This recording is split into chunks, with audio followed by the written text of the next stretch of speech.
প্রধানমন্ত্রী জনাব তারেক রহমান সাহেব, তার জন্য আপনার আসলে কতটা মায়া হচ্ছে?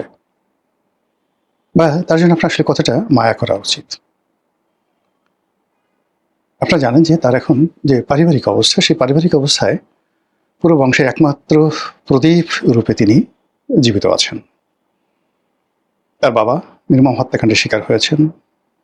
তার আম্মা এদেশের জন্য তার জীবন যৌবন সবকিছু ত্যাগ করার পর জীবনের শেষ প্রান্তে এসে জেল, জুলুম, অবিচার, তারপর রাষ্ট্র কর্তৃক নানা রকম অপদস্থ হওয়ার পরে তিনি এতটা রোগাক্রান্ত হয়ে, এতটা অসুস্থ হয়ে পড়েছিলেন যে মৃত্যুর পূর্বক্ষণে বলতে গেলে তিনি মানে কেমন যেন হয়ে গিয়েছিলেন। এ কষ্ট, এ বেদনা কোনো ভুক্তভোগীর পক্ষেও প্রকাশ করা সম্ভব নয়, যেটা বেগম জিয়ার জীবনে ছিলেন।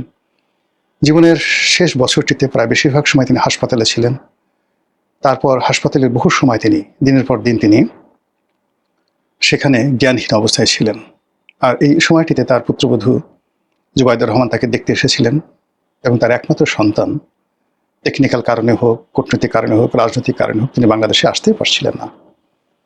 সারা বাংলাদেশে যখন সিসি রব পড়ছিল তখন ফেসবুকে স্ট্যাটাস দিয়ে তারেক রহমান সাহেব বলতে বাধ্য হন যে আমার মা অসুস্থ, অন্য সবার মতো আমারও খুব ইচ্ছা হয় তাকে দেখতে, তাকে দেখার জন্য দেশে আসতে, কিন্তু দেশে ফেরা আমার একার সিদ্ধান্ত নয়।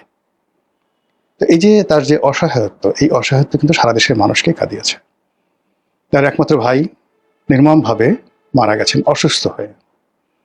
আর সেই অসুস্থের জন্য বলা হয়ে থাকে ১/১১-র সময়, 1/11-এর সময় তার উপর যে নির্মম জুলুম এবং অত্যাচার করা হয়েছে, সেই জুলুম অত্যাচার জনাব আরাফাত রহমান কোকো তিনি ধারণ করতে পারেননি। ওটাতেই তার ধুকে ধুকে তাকে মরতে হয়েছে। এবং তিনি যখন মারা যান, মারা যাওয়ার সময় বাংলাদেশের হৃদয় বিদারক দৃশ্য তৈরি হয়। তার লাশ যখন আসে তখন বেগম জিয়া কার্যত গৃহবন্দী এবং তিনি বহুদিন ধরে তার অফিসে আটকা ছিলেন, যেখানে না ছিল পানি, না ছিল বিদ্যুৎ। ওর মধ্যে জিদ করে তিনি সেই অফিসে বসেছিলেন। ঠিক সেই সময়টাতে আরাফাত রহমান কোকোর মৃত্যু হয় এবং তিনি বাংলাদেশে তার লাশ আসে। এরকম আপনি যদি চিন্তা করেন জনাব তারেক রহমান সাহেবের জীবনে এই যে ট্রাজিক কিং, সেই ট্রাজিক কিং সেটা কি হ্যামলেটের মতো নাকি অন্য কার মতো, সেটা যারা ইতিহাসবেত্তা আছেন তারা বলতে পারবেন। কিন্তু আপনি যদি তার দিকে তাকান তাহলে তার এই ইতিহাসগুলো শুনে তাকে মায়া না করে আপনি পারবেন না। তাকে দেখলে আপনার চিন্তা করলে মায়া হবেন। এবং তার আপন ভাই নাই, ব্রাদার নাই, শ্যালক নাই। মানে আপনজন বলতে যদি প্রথম 5টা চাচাতো ভাই থাকতে হবে, 10টা মামাতো ভাই থাকতে হবে, খালাতো ভাই থাকতে হবে, তারা রাজনীতিতে এস্টাবলিশড হতে হবে, ঠিক সেই জায়গাটাতে তিনি একা, জাস্ট একা। একইভাবে আপনি চিন্তা করেন যে শেখ হাসিনার কথা যদি চিন্তা করেন, আর যাই হোক না কেন তার একটা পরিবার আছে, শেখ পরিবার আছে, সেখানে তার মামা, খালু, মামাতো ভাই, খালাতো ভাই, চাচাতো ভাই, আপনি যত অভিযোগ করেন না কেন, একেবারে কয়েকশো সমাজে যারা এই বাংলাদেশের রাজনীতিতে, অর্থনীতিতে খুবই গুরুত্বপূর্ণ। তো সেই দিক থেকে জনাব তারেক রহমান সাহেব তিনি তার আপনজন বলতে তার কন্যা জায়মা রহমান, তার স্ত্রী জুবাইদা রহমান, এর বাইরে তো আমি আসলে অন্য যা কিছু দেখি সবকিছুই হলো দলীয় নেতাকর্মী, তারপর দুঃসম্পর্কের আত্মীয় স্বজন, দু একজন বন্ধু বান্ধব বা নতুন জোড়া বন্ধু বান্ধব। ঠিক এমন অবস্থাতে 18 কোটি মানুষের নেতৃত্বের যে আসন, সেই আসনে তিনি বসেছেন। সেই আসনে তিনি বসেছেন। আর যখন তিনি বসেছেন তখন দেশি বিদেশি যে চক্রান্ত, এটি এক্সট্রিম লেভেলে আছে। এখানে 3 ধরনের চক্রান্তকে আমরা ধরতে পারি। প্রথমত হলো আওয়ামী লীগ।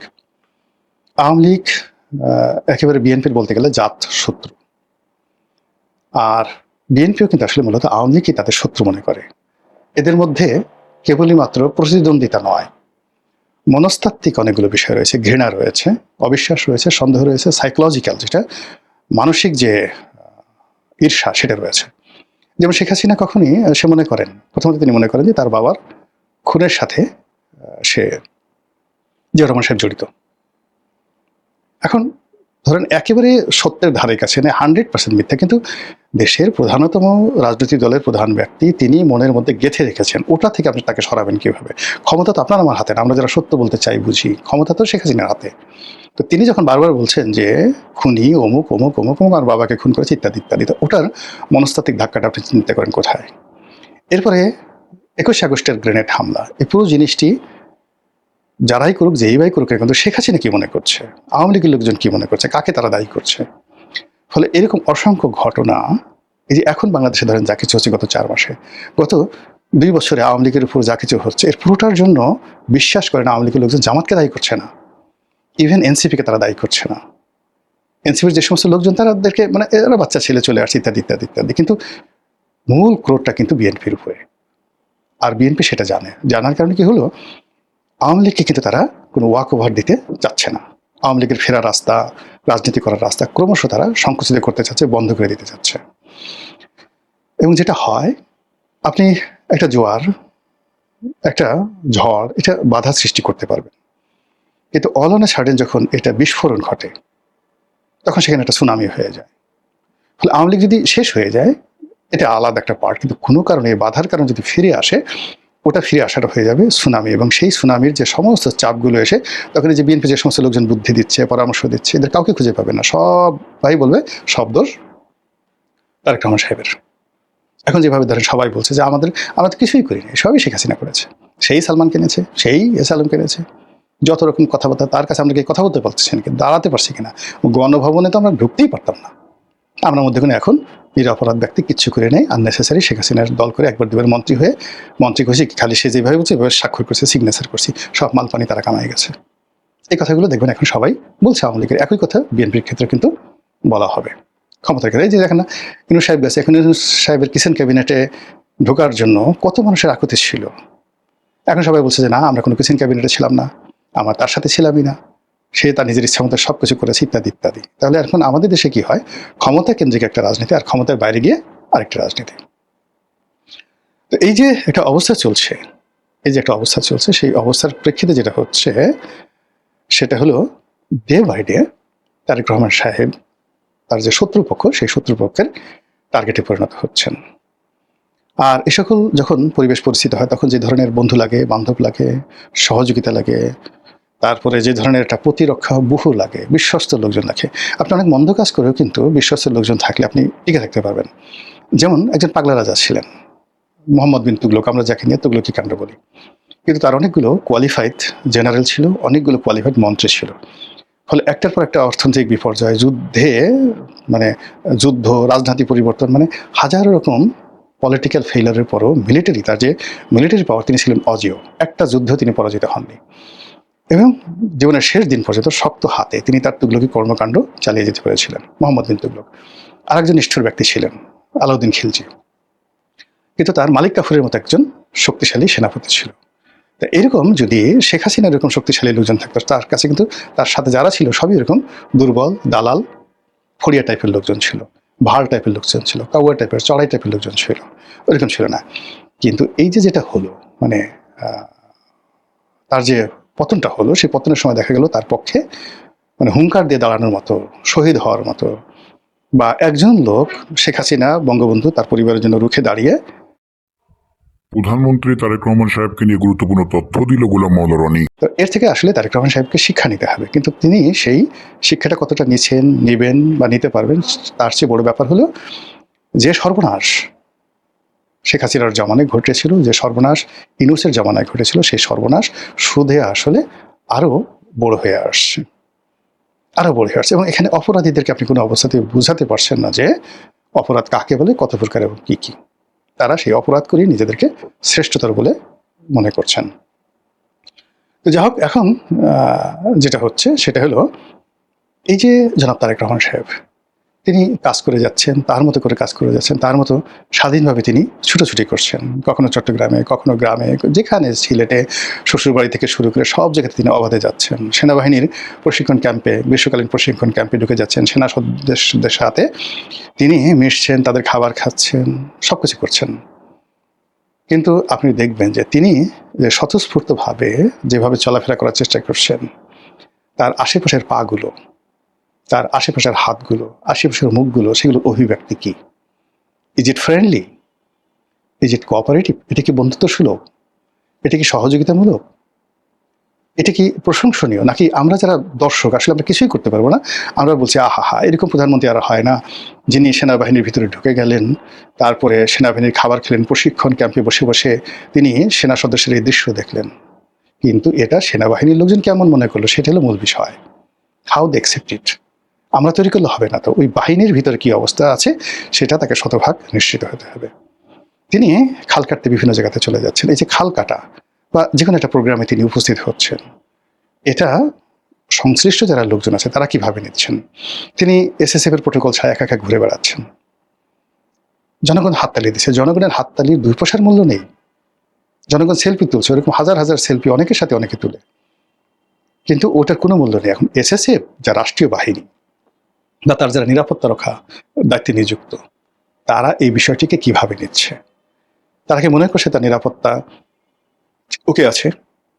এসএসএফ থেকে শুরু করে পিজিআর থেকে শুরু করে সেনাবাহিনী, পুলিশ বাহিনী, এমনকি তার ব্যক্তিগত সিকিউরিটি গার্ড, তারা কি এই যে প্রধানমন্ত্রীর যে স্বাভাবিক চালচলন, এই স্বাভাবিক চালচলনে খুশি? আমার তো খুশি মনে হচ্ছে না। খোলামেলাই বলছে, আমার কাছে মনে হচ্ছে না যে তার এই সকল কর্মকাণ্ডে যারা দায়িত্বরত আছেন তারা কেউ খুশি। তিনি বিভিন্ন লোককে টেলিফোন করছেন, তাদেরকে ডেকে নিয়ে দাওয়াত খাওয়াচ্ছেন। তারপর যাকে তার ভালো লাগছে তাকে ডেকে নিয়ে তিনি, সেটা বিএনপির হোক, জামাতের হোক, আওয়ামী লীগের হোক, ডাজ নট ম্যাটার, তিনি মনে করছেন যে এই লোকটির সঙ্গে কথা বলা দরকার, তিনি কথা বলছেন। কিন্তু এই লোকগুলো তো তাকে কোনো উপকার করতে পারবে না। আমার সঙ্গে তিনি খুব কথা বললেন, আমার বাসায় দেখা করতে এলেন বা আমাকে দাওয়াত দিলেন, হোয়াটএভার মেবি, এতে তো তার 2 পাশে উপকার হবে না, কোনো উপকার হবে না। কিন্তু আমাকে দাওয়াত করতে গিয়ে তার পাশের যে লোকটি আছে শেষটি যদি পার্মানেন্টলি তার প্রতি মনক্ষুণ্ণ হয়, তাহলে আমাকে দাওয়াত না দেওয়াটাই বুদ্ধিমানের কাজ।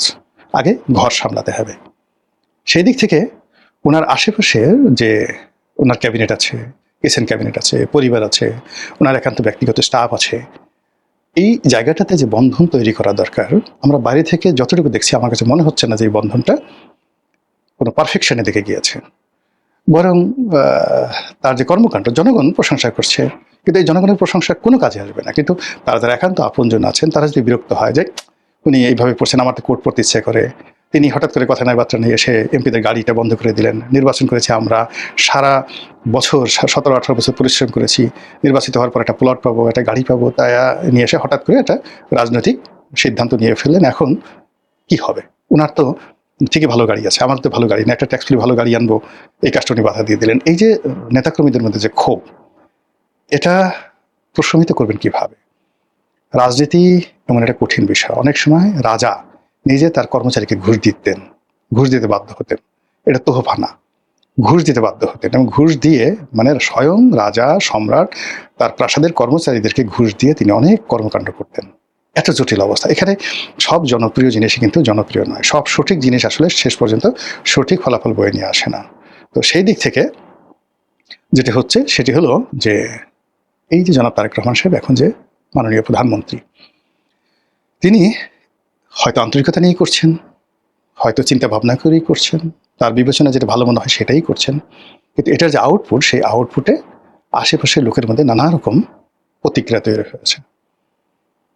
তার নিরাপত্তা নিয়ে অনেকেই চিন্তিত, তার রাজনৈতিক ভবিষ্যৎ নিয়ে অনেকেই চিন্তিত, তার যে প্ল্যান এবং পরিকল্পনা নিয়ে কোনো সুদূর প্রসারী যে ভালো ফলাফল, এইগুলো গত 4 মাসে এখনো পর্যন্ত ফুটে ওঠেনি।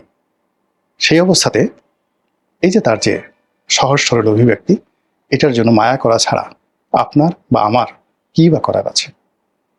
মহান আল্লাহ আমাদের সবাইকে হেদায়েত দান করুন এবং হেফাজত করুন। আসসালামু আলাইকুম ওয়া রাহমাতুল্লাহি ওয়া বারাকাতুহু।